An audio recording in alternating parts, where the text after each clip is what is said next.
ইরাকের একসময়ের সর্বময় ক্ষমতার অধিকারী প্রবল প্রতাপশালী শাসক, যিনি শক্ত হাতে দেশ শাসন করছেন পুরো 4 দশক ধরে, যার নামের সাথে ইরাকের সমৃদ্ধি ও ধ্বংস দুটো ইতিহাসই মিশে আছে, তিনি হলেন সাদ্দাম হোসেন।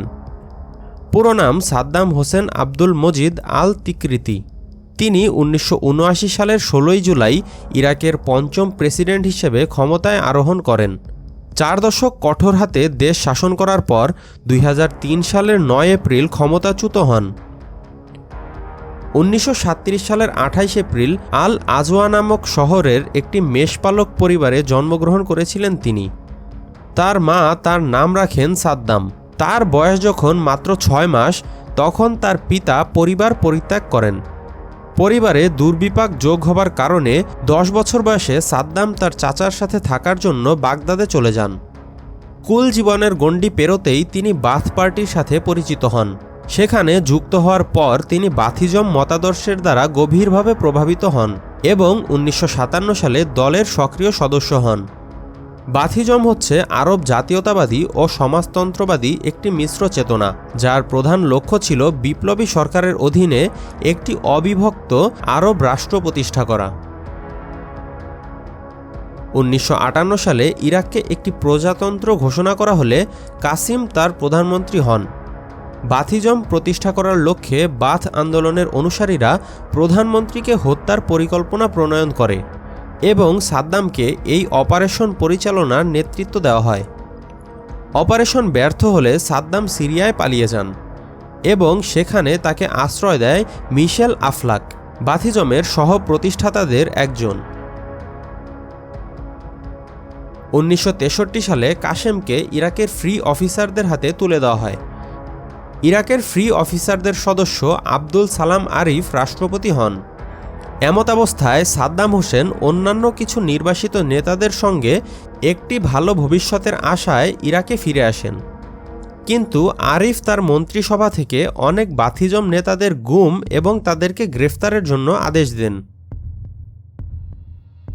1966 সালে কারাগারে থাকা সাদ্দামকে বাথ পার্টির আঞ্চলিক কমান্ডারের উপসচিব নিযুক্ত করা হয়।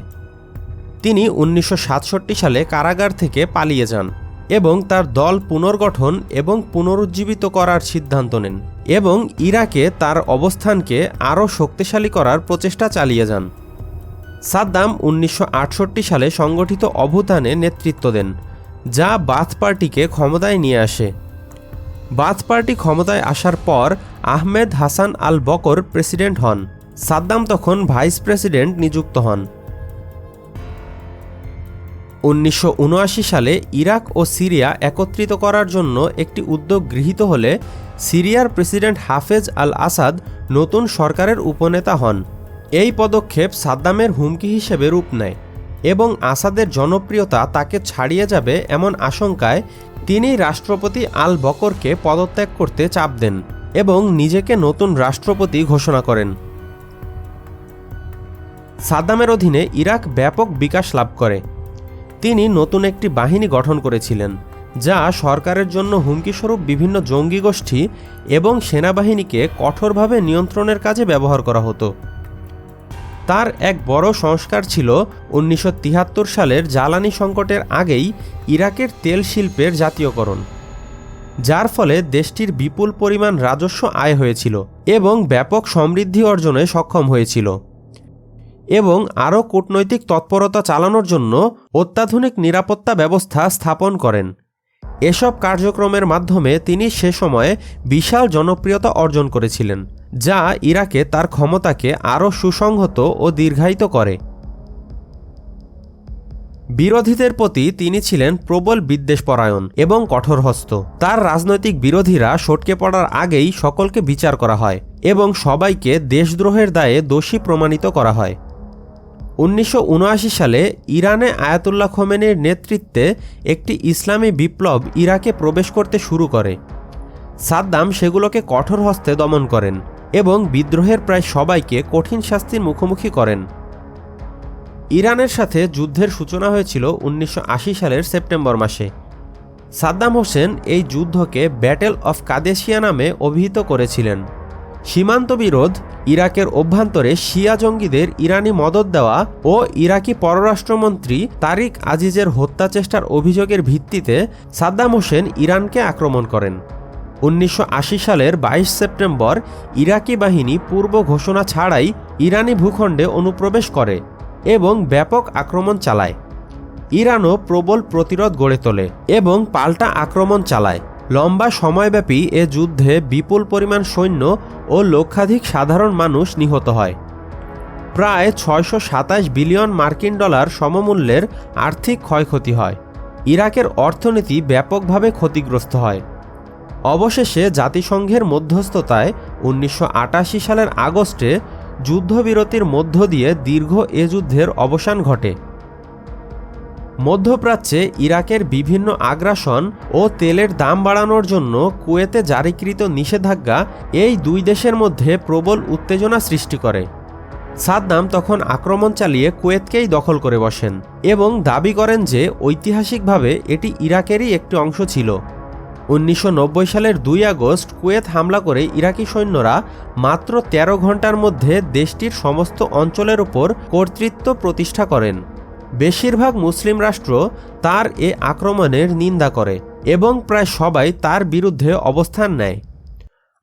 আরব সরকারগুলো তখন সাদ্দামকে রোখার জন্য মার্কিন নেতৃত্বে সাদ্দামের বিরুদ্ধে একজোট হতে শুরু করে। ফলশ্রুতিতে 1990 সালের আগস্টে জাতিসংঘ নিরাপত্তা পরিষদ একটি প্রস্তাব পাশ করে। এই প্রস্তাবে কুয়েতকে ইরাকের দখলমুক্ত করার জন্য বল প্রয়োগের আশ্রয় নেওয়ার কথা বলা হয়।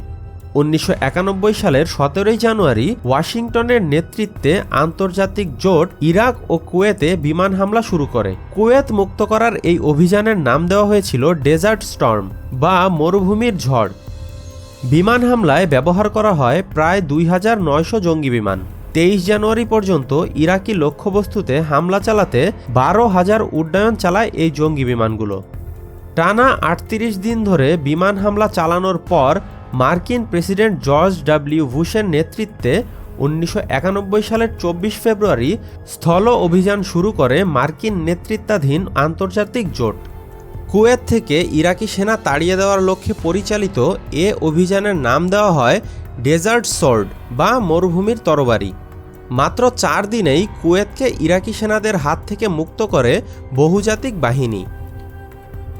অবশেষে ইরাক 28 ফেব্রুয়ারি জাতিসংঘ নিরাপত্তা পরিষদের সমস্ত প্রস্তাবগুলো মেনে নিয়ে যুদ্ধবিরতিতে সম্মত হয়।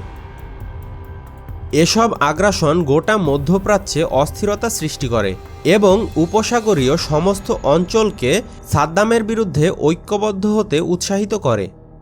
মধ্যপ্রাচ্যের রাষ্ট্রগুলো আমেরিকার নেতৃত্বে সাদ্দামকে হটানোর পরিকল্পনায় সমর্থন যোগায়। উপসাগরীয় যুদ্ধ ইরাকের অর্থনৈতিক ব্যবস্থার ব্যাপক অবনতি ঘটায় এবং প্রবল রাজনৈতিক অস্থিরতা ও সংকটের সৃষ্টি করে। চারদিকে জাতিগত সহিংসতা ছড়িয়ে পড়ে। ইরাকে শিয়া বনাম সুন্নি এবং আরব বনাম কুর্দি বিদ্রোহ সাদ্দামের এসব আগ্রাসনেরই ফসল।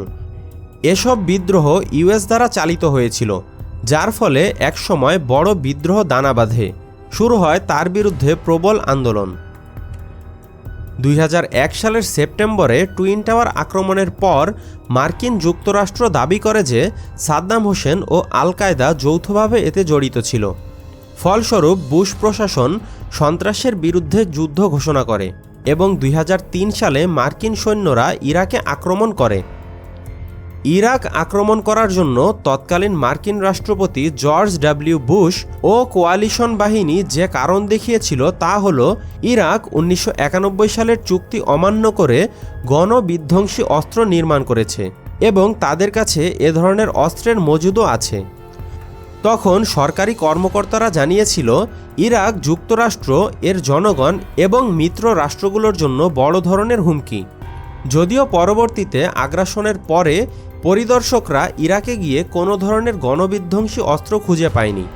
সাদ্দাম হোসেন আল কায়দাকে সহযোগিতা করেছেন এর পক্ষেও কোনো প্রমাণ পাওয়া যায়নি।